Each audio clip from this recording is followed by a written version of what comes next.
बिस्मिल्लाहिर्रहमानिर्रहीम। व्यूअर्स, आज का जो हमारा टॉपिक है वो हम ये जानने की कोशिश करेंगे कि बलवा करना और दंगा करना किसे कहते हैं और पाकिस्तान पीनल कोड के मुताबिक इनकी क्या सज़ाएं वो हो सकती हैं। व्यूअर, जो पाकिस्तान पीनल कोड का सेक्शन 146 है वो रायोटिंग के बारे में है, इसे बलवा करना कहते हैं। जब फोर्स का या वायलेंस का वो जो एक अनलॉफुल असम्बली है वो इस्तेमाल करती है या उसका कोई रुकन वो इस्तेमाल करे और उस जो अनलॉफुल असम्बली है उसका जो कोई कॉमन ऑब्जेक्ट है उसको पूरा करने के लिए, तो इसको कहा जाता है कि बलवा करना। अब जो ये अनलॉफुल असम्बली है उसका हर रुकन वो इस जुर्म का वो कसूरवार है। जो वहाँ पर वो जो उस अनलॉफुल असम्बली का उस वक़्त वो हिस्सा होगा, वो हर रुकन जो वहाँ पर मौजूद है, जो हिस्सेदार है, जो इसका अनलॉफुल असम्बली का पार्ट है, वो ये जुर्म का वो कसूरवार है। अब व्यूअर्स, हम देखते हैं कि इसकी सज़ा क्या होगी। जो पाकिस्तान पीनल कोड के मुताबिक जो बलवा करता है उसको कैद की सज़ा होगी जो कि 2 साल तक हो सकती है, या उसको जुर्माना होगा, या उसको ये दोनों सज़ाएं भी हो सकती हैं। अब व्यूअर्स, हम देखते हैं कि दंगा करना किसे कहते हैं। पाकिस्तान पीनल कोड के मुताबिक जो इसका सेक्शन 159 है वो एफरे के बारे में है। जब 2 या ज़्यादा लोग किसी पब्लिक प्लेस पर वो फाइटिंग करते हैं, वो लड़ाई करते हैं और जो अमन आमा है, जो पब्लिक पीस है, उसको वो डिस्टर्ब करते हैं, तो ये कहा जाता है कि उन्होंने दंगा किया है। अब हम देखते हैं कि पाकिस्तान पीनल कोड में इसकी सज़ा वो क्या होगी।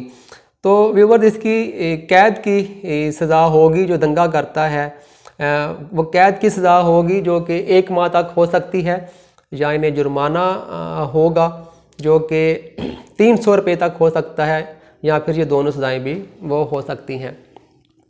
अब व्यूअर्स, हम आखिर में बात कर लेते हैं कि अनलॉफुल असम्बली किसे कहते हैं।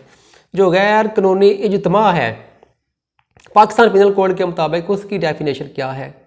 व्यूअर्स, जब 5 या ज़्यादा लोग ये इकट्ठे हों जिनका कोई कॉमन ऑब्जेक्ट हो वो पूरा करने के लिए, ज़ाहिर बात है वो जो ऑब्जेक्ट होगा वो कोई अनलॉफुली होगा, जैसा कि नाम से ज़ाहिर है कि अनलॉफुल असम्बली है। अब वो देखते हैं कि कौन कौन से मकासद हैं ये इन अनलॉफुल असम्बली के, जिनको पूरा करने के लिए जिनका जो कॉमन ऑब्जेक्ट है उसको वो पूरा करने की वो उस पर अमल करते हैं, या वो कौन से जो मकासद हो सकते हैं। सबसे पहले किसी को खौफ दिलाकर, किसी में खौफ पैदा करके, क्रिमिनल फोर्स से किसी में खौफ पैदा करना, ये उनका मकसद हो सकता है। या जो वो अनलॉफुल असम्बली है उसका ये मकसद हो सकता है कि वो कोई लीगल जो प्रोसेस है उसकी एग्जीक्यूशन में वो कोई मज़ाहमत खड़ी करें, और इसके अलावा उनका ये मकसद हो सकता है कि किसी मिसचीफ से या कोई क्रिमिनल ट्रेसपास करना किसी घर में या किसी प्रॉपर्टी में, ये उनका मकसद हो सकता है। या क्रिमिनल फोर्स से या शो ऑफ क्रिमिनल फोर्स से, इसके दिखावे से किसी प्रॉपर्टी का वो पोजेशन वो ऑब्टेन करना, या किसी को उसके लॉफुल राइट से डिप्राइव करना, ये उस अनलॉफुल असम्बली का, उस जो गैर कानूनी इज्तिमा है उनका ये मकसद हो सकता है। या क्रिमिनल फोर्स से या शो ऑफ क्रिमिनल फोर्स से किसी आदमी को कंपेल करना कि वो काम करे जो कानूनी लिहाज से वो ना करने का पाबंद है, या क्रिमिनल फोर्स से या शो ऑफ क्रिमिनल फोर्स से उसको मजबूर करना कि वो काम ना करे जो कानूनी लिहाज से वो करने का हकदार है, वो एंटाइटल है।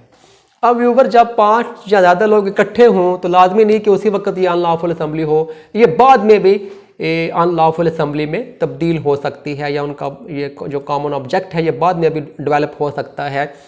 गैदरिंग के वक्त उनका वो अनलॉफुल असम्बली नहीं थी, लेकिन सब्सिक्वेंटली ये अनलॉफुल असम्बली में वो तब्दील हो सकती है।